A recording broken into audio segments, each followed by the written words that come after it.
Given the tone of NetherRealm's Injustice universe, you'd probably think that there are a few DC characters out there that are potentially considered off-limits, but in actuality, there is a way for NetherRealm to incorporate them if they so choose to. Making a game that adapts a darker and altogether more gritty version of the DC universe, you probably think that Injustice would have its hands strapped when it comes to choosing what characters can actually fit inside it. And yet, for the past 2 games at least, dozens and dozens of different DC heroes and villains have made appearances, and to be honest, they all boast a varied selection of characters, whether they are dark and serious or, just really fun.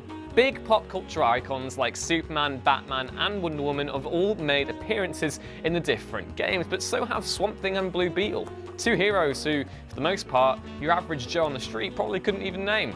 While tens, maybe even hundreds of DC's heroes and villains have made appearances in Injustice's games and comics, few have actually had the privilege of being playable characters. We have a few in mind for the inevitable threequel, even though it probably is like 5 years away from happening or something stupid like that. With that in mind, I'm Yoon from What Culture, and here are 8 DC characters that should appear in NetherRealm's Injustice 3.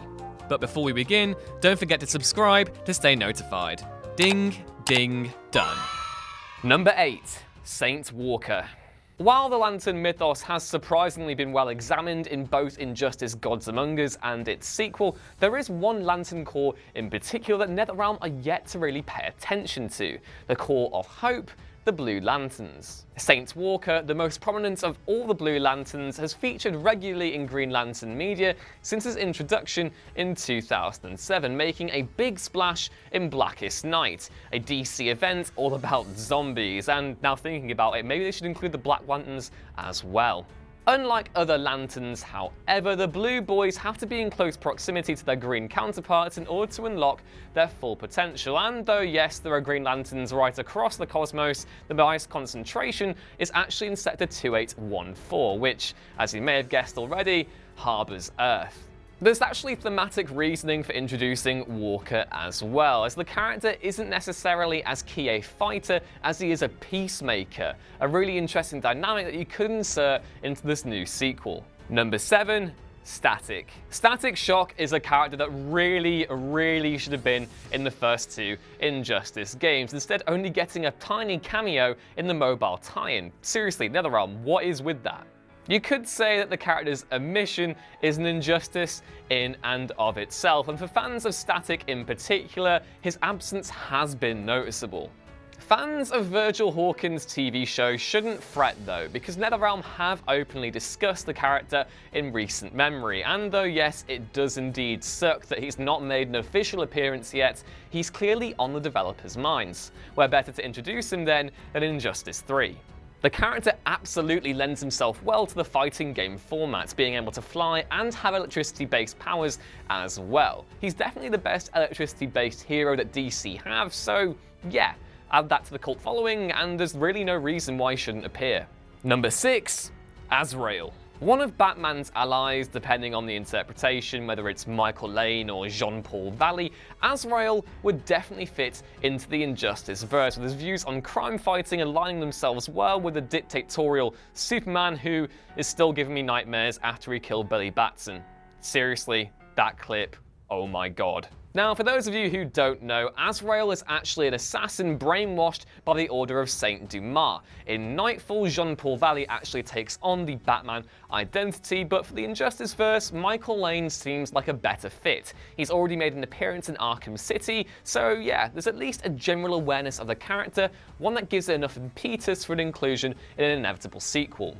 Due to the Order's conditioning, Azrael is an expert fighter, and there is some genetic hokum pokum going on in there as well. He also wields the flaming sword of Murasame, and yes, it is as cool as it sounds, and no, it's not as cool as katanas. Sorry. The combination of these talents as well as the character's history make him a no-brainer for the sequel, the role in the story pretty easy to work into, as well as the aesthetic and the abilities too, making him a pretty cool fighting character in and of himself.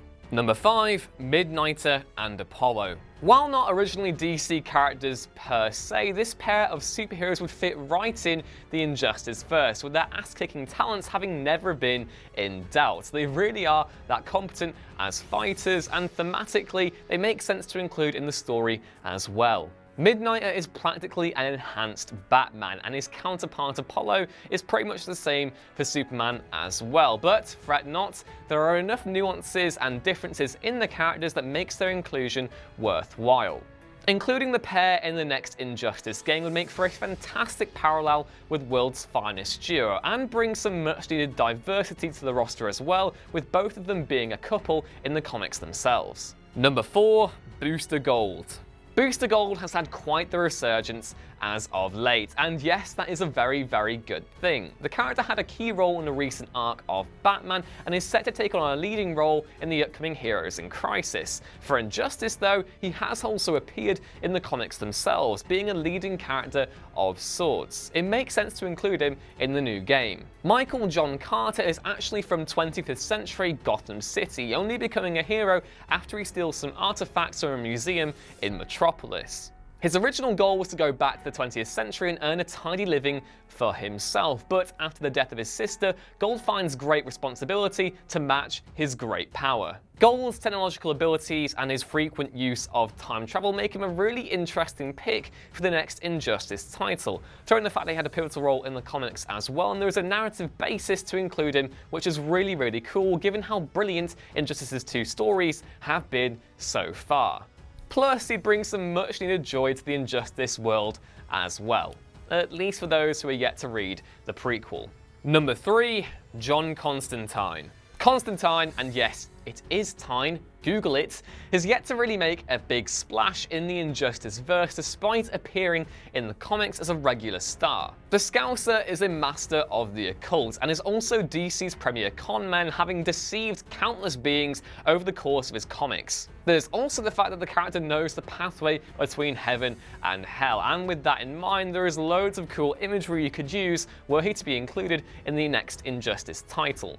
Being one of the seemingly few characters left to die in the Injustice comic, as well as the fact that he's a fan favourite character too, Constantine's inclusion in Injustice 3 is almost nailed on at this point. Plus, it would go a long way in making up for his cancelled TV show, which, yes, I'm still not over. Oh my god, why? Why do you do that, NBC? It was so good! Number 2, Beast Boy. Probably one of, if not the most requested character the Injustice games have seen thus far, the Injustice-verse version of Beast Boy actually passed away in the nuclear explosion that kicked off the events of Gods Among Us and sprung Superman's horrifying dictatorship. However, while Injustice may be a dark take on the DC universe, it is still a version of the DC universe. Resurrections happen all the time, and if any character was deserving of one, it would be Beast Boy. He's a character most famously associated with the Teen Titans. Yes, that catchy theme is now in your head, but don't get distracted because there is a case to be made for his eventual inclusion in the next sequel. Other Titan members like Starfire and Raven have all had individual appearances in the Injustice games thus far, so yeah, it makes sense to include Beast Boy as well, if not an entire selection of the group given how big their following is. Obviously, talking gameplay, his inclusion is a no-brainer as well. The guy can shift into any animal of his choosing, which makes animations interesting, ultimate moves spectacular, and aesthetics really cool as well. Just include him, it makes so much sense. Number 1, Mr. Miracle and Big Barda. Mr. Miracle and Big Barda are both DC stars in waiting. You only have to look at their comic and their planned movie adaptation for confirmation of that. Both characters are creations of the excellent Jack Kirby, with Mr. Miracle, aka Scott Free, you see what they did there, being a master escape artist. Big Barda, his wife, is also an extremely talented warrior, with both of them having been raised on Apokolips, the home of Darkseid, and yes, the place is as bad as it sounds, especially Granny Goodness's orphanage, which, as you may have guessed already, isn't good, it's actually really bad. Both these characters would work so well in an Injustice story, and then there are the obvious gameplay bonuses as well. Mr. Miracle is an immortal, and Big Barda is one of the best warriors in the DC universe. It just makes sense to include them. And that's our list. What characters do you want to see in Injustice 3? Please let me know down in the comments below so I can have a good laugh at all the bad suggestions, and then like, share, and subscribe, and then head back over to whatculture.com/gaming for more Injustice goodness every day. As always, I've been Ewan, and I'll see you next time.